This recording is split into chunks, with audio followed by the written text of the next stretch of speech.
2024 లేదా 25లో డిగ్రీ లేదా బీటెక్ చదివారా? సాఫ్ట్‌వేర్ జాబ్ కోసం ఎదురు చూస్తున్నారా? అయితే కోడ్ జ్ఞాన్ 100 డేస్ కోర్సులో చేరండి, జాబ్ సాధించండి. Welcome to Suman TV. నేను మీ సుమన్ టీవీ. 2024 ఆగస్టులో జరిగినటువంటి ఆర్జీకర్ మెడికల్ కాలేజ్ కోల్కతాలో జరిగినటువంటి ఇన్సిడెంట్ ఎంత దారుణంగా ఏ విధంగా జరిగిందనేటువంటిది ప్రతి ఒక్కరికి తెలుసు.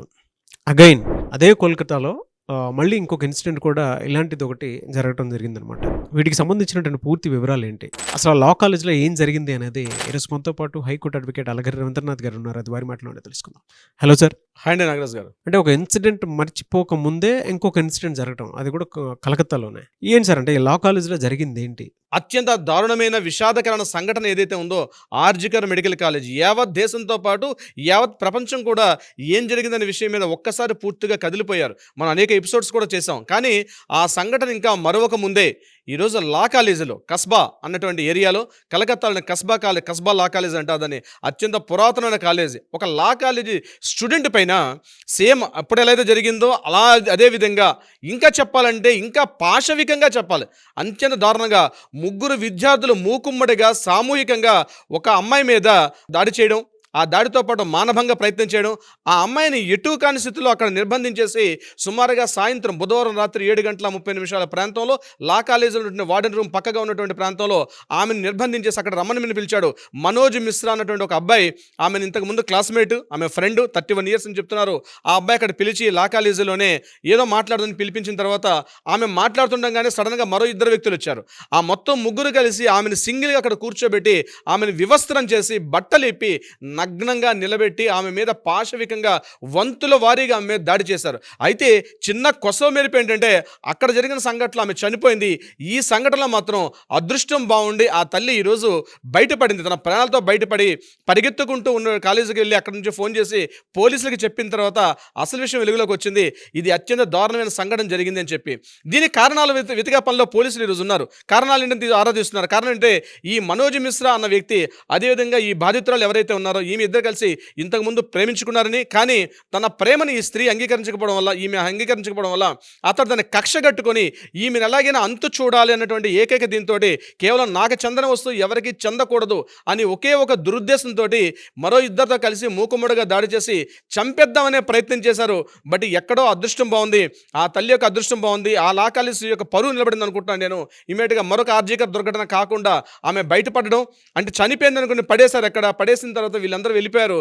ఆమె ఇంకా చిన్న కొన ప్రాణాలతో ఉంటే బయటకు వచ్చి ఇమీడియట్గా దగ్గరలో ఉన్న పోలీస్ స్టేషన్కి వెళ్ళి ఫోన్ చేసి ఆమె వస్తువులని తీసుకొని ఒంటి మీద బట్టలు లేకుండా ఆమె వ్యవస్థగా అక్కడ రోడ్డు మీద ఆ కాలేజ్ రూమ్లో పడేసి వెళ్ళిపోయారు. అంటే చెప్పుకోవడానికి కూడా మనం మాట్లాడుకోవడం కూడా మన చెల్లెలు మన తల్లులు కూడా ఉంటారు ఈ వీడియోలు చూసేవాళ్ళు. అంటే కాలేజీకి వెళ్ళడానికి దేనికి వెళ్తారు?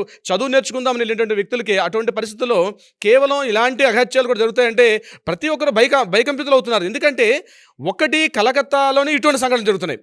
తృణమూల కాంగ్రెస్ పార్టీ అధికారంలో ఉన్నప్పుడే ప్రతిరోజు ఒక్కొక్క రోజు సంఘటన కొన్ని వెలుగులోకి వస్తున్నాయి, కొన్ని వెలుగులోకి రావట్లే.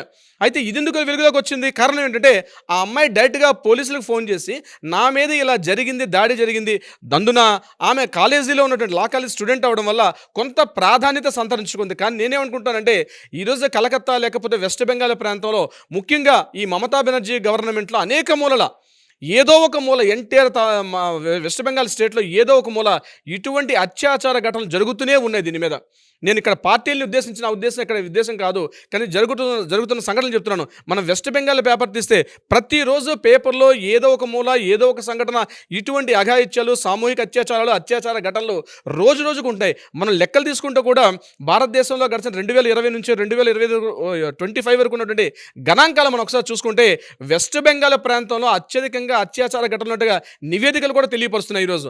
అందులో కేవలం పోలీస్ స్టేషన్కి కోర్టుల ద్వారా వచ్చేవి మాత్రం కొన్ని లిమిటెడ్గా ఉంటాయి, కొన్ని రాకుండానే అక్కడ లోకల్ పెద్దలు, సాంఘికంగా ఉన్న పెద్దలు, కొంతమంది డిపార్ట్మెంట్ వాళ్ళు వీళ్ళు కలిసి ఆ కేసును బయటే రాకుండా తొక్కి పెట్టేసే పని వేస్తున్నారు. కానీ స్త్రీలపై అఘాయిత్యాలు జరగడం ఉంది. ఎన్ని చట్టాలు చేసుకున్నాం, ఎన్ని సెక్షన్లు చేసుకుంటున్నాం, రకరకాల చట్టాల గురించి మాట్లాడుకుంటాం. కానీ మరలా వెస్ట్ బెంగాల్ ప్రాంతంలో అత్యాచార దుర్ఘటనలు జరుగుతూనే ఉన్నాయి. దానికి సజీవ సాక్ష్యమే నిన్న బుధవారం నాడు జరిగినటువంటి ఈ సంఘటన.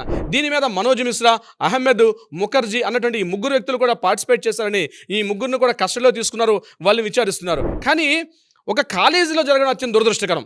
అంటే ఎక్కడా జరగకూడదు నా ఉద్దేశం. అంటే కాలేజీ జరిగిందంటే అంటే మిగిలిన చోట జరగాలని అనుకుంటారు. అట్లా నా ఉద్దేశం అండి, ఎక్కడా జరగకూడదు. కానీ అందున కాలేజీ అంటే మన విద్య నేర్పే స్థలాలు అవన్నీ కూడా కాస్త పవిత్ర స్థలాలు, అవన్నీ కూడా మర్చిపోయాం మనం ఈరోజు. ఈనాటి యూత్ నాగరాజు గారు అంటే నేను ఏదో ఉపన్యాసాలు చెప్తున్నాను, ప్రబోధం చెప్తున్నాను కాదు, కానీ పూర్తిగా విలువలు మర్చిపోయి ప్రవర్తిస్తున్నారు.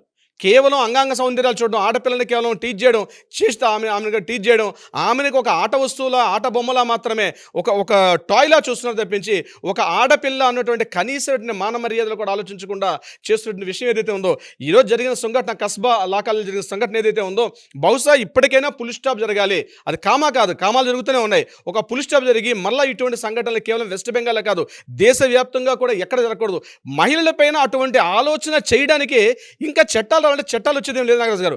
మనుషుల్లో మారాలి, మనుషుల్లో కాస్త నైతిక విలువలు పెరిగితే తప్ప ఇటువంటి సంఘటనలు మళ్ళీ పునరావృతం కాకుండా ఉండే అవకాశం ఉంటుంది నాగరాజు గారు. ఇలాంటి ఇన్సిడెంట్స్ రిపీటెడ్గా జరగడం అనేది దేశం మొత్తం చర్చనీయాంశంగా మారిందనమాట.